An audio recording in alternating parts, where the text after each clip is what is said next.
Unforgettable stories out of Western Jamaica from the scrapbooks of Adrian Freighter. When Seba United was founded on June 12, 1972 by newspaper publisher Dennis Barton, not many persons would have envisaged that within 15 years, this team from the North Gully community in Montego Bay, St. James would be crowned national football champions. Today, we will relive that memorable night, January 25, 1987, at the National Stadium in Kingston, when Seba United defeated Boys Town in a tense penalty shootout in the 1986-87 Craven A NPL final to become the first rural team to be crowned National Club Football Champion.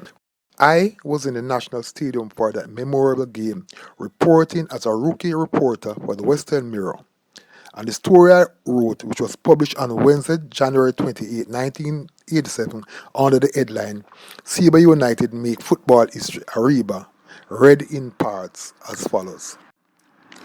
Seba United Make Football History Ariba. Seba United of Montego Bay defied the odds at the National Stadium in Kingston on Sunday when they wrestled the National Premier League title from Boys Town in one of the most memorable finals ever staged locally.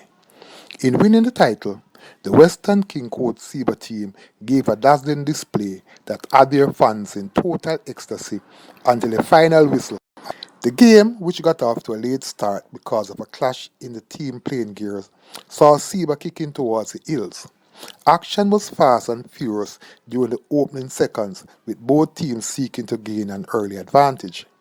Seba got an indirect free kick in the first minute and came close to scoring when skipper Alton Sterling's kick from 30 yards found Paul Teagat Davis in the Boys Town penalty area. Davis was however unable to control his header, which went perilously close to the left upright. Boys Town goalkeeper Everton Blair beat. Boys Town countered immediately, and in the third minute, Leonard Hyde made a smart break on the left flank and was fouled by defender Ezra Green. The resulting free kick taken by Hyde curved around the Seba defensive wall onto the head of Overton Francis Weldry header flashed past goalkeeper Devon Dunkley in goal for Seba to give Boys Town the early lead.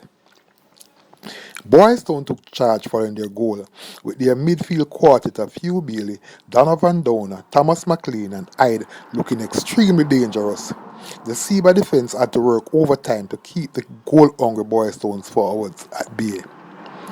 Seba gradually began to come into their own as the game progressed, with the dreadlock pair of Sterling and Alton Latty trying to outmaneuver their Boys Town counterpart and wrestle control of the midfield.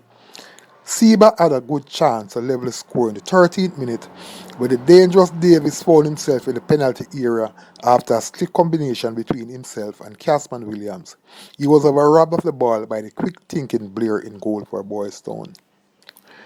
Midway the half, Seba gradually took charge with their front-running trio of Davis, Williams and Donovan Daly wreaking havoc with the Boys Town defence. Seba drew level in the 37th minute when Daly dispossessed goalkeeper Blair and relayed a pass to Davis.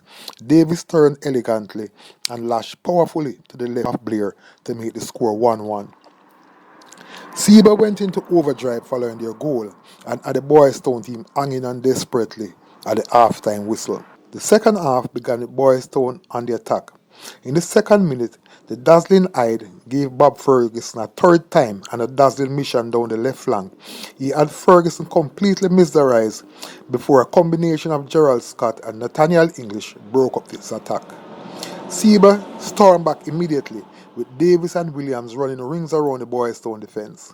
In the 4th minute of the second half, Williams dribbled past a number of defenders and squared beautifully, but none of his teammates were on hand to apply the finishing touch.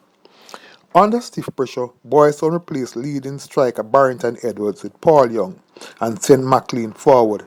The tide changed somewhat with the move, but the quick tackling Seba defence thwarted a number of promising build-ups.